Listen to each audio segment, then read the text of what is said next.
Pour vous qui êtes présidente de cette association qui s'appelle Un toit sur nos têtes, vous allez bien sûr nous raconter ce que vous faites, mais compte tenu de votre expérience et multiple, c'est quoi pour vous la santé mentale? C'est quoi en fait? De quoi parle-t-on quand on dit santé mentale? Ben écoutez, c'est une question difficile et je pense qu'en effet, on a vraiment tous une santé mentale qui fluctue. J'ai beaucoup aimé la vidéo du psychome parce que c'est vrai que on est tous concernés, on a tous des moments avec et des moments sans, des hauts et des bas.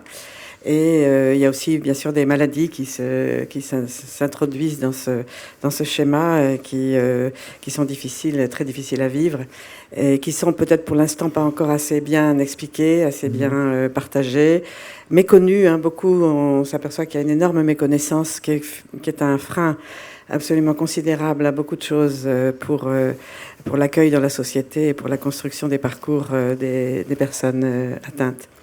Et notamment, il y a cette problématique du logement. Voilà, alors cette problématique du logement qui est énorme, et je remercie aussi le psychome d'avoir mis une petite maison dans un des éléments de parcours, parce que moi je crois beaucoup. Voilà, moi j'ai été longtemps, je suis toujours d'ailleurs bénévole à l'UNAFAM depuis de longues années. Je suis proche aidante d'un homme de 45 ans qui souffre d'un handicap psychique, et je suis arrivée après beaucoup d'années à l'idée que quand même il faut faire de gros efforts sur l'offre de logements adaptés pour les personnes qui souffrent d'un trouble et d'un handicap psychique. Alors, adapter très rapidement, qu'est-ce que ça veut dire?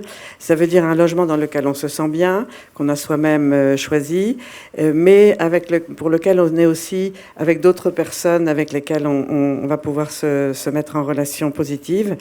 Et puis, avec un accompagnement, donc ça, c'est, disons, l'idée d'un accompagnement collectif, et puis avec un accompagnement individuel aussi qui soit flexible, qui soit adapté à chaque moment de notre parcours.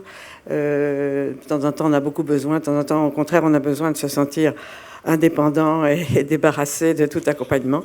Et je crois que cette flexibilité fait partie de l'accompagnement qu'on souhaite dans ces logements adaptés.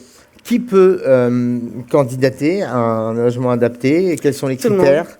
Alors, tout le monde peut nous adresser. On a un site, untoitsurnostêtes.fr, sur lequel on trouve facilement un formulaire de demande de logement.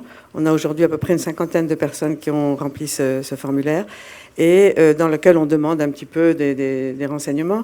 Mais l'idée, c'est de pouvoir ensuite regrouper des personnes, les contacter quand des opportunités de logement se présenteront. Et c'est vrai que notre tâche prioritaire aujourd'hui, c'est de susciter la création de ces logements adaptés. Donc ça, peut-être je peux vous en... C'est ça? Oui, ça ne doit pas être évident de trouver. C'est pas évident du tout. Attendez, excusez-moi. Je vois qu'il y a un animal qui veut prendre la parole. C'est bien ce que je disais.